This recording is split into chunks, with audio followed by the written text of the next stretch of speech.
எரேமியா 17ஆம் அதிகாரம் 7வது வசனம் கூறுகிறது, கர்த்தர் மேல் நம்பிக்கை வைத்து கர்த்தரை தன் நம்பிக்கையாக கொண்டிருக்கிற மனுஷன் பாக்கியவான் என்று சொல்லி.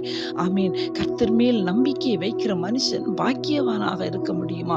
ஆமீன். நம்முடைய வாழ்க்கையில இன்றைக்கு அநேகர் நம்மை பார்த்து ஆமீன் இன்றைக்கு நீ ஒரு பாக்கியவதியே இல்லை என்று சொல்லி அநேகர் நம்மளை உதாசீனப்படுத்துகிற இந்த காலத்தில் நாம் அந்த உதாசீனத்திலிருந்து நம்மளை எல்லாரும் நம்ம வெறுக்கிற அந்த இடத்திலிருந்து நாம் பாக்கியவான்களாக நாம் மாற வேண்டும் என்றால் நாம் கர்த்தரை நாம் நம்பிக்கையாக கொண்டிருக்க வேண்டும்.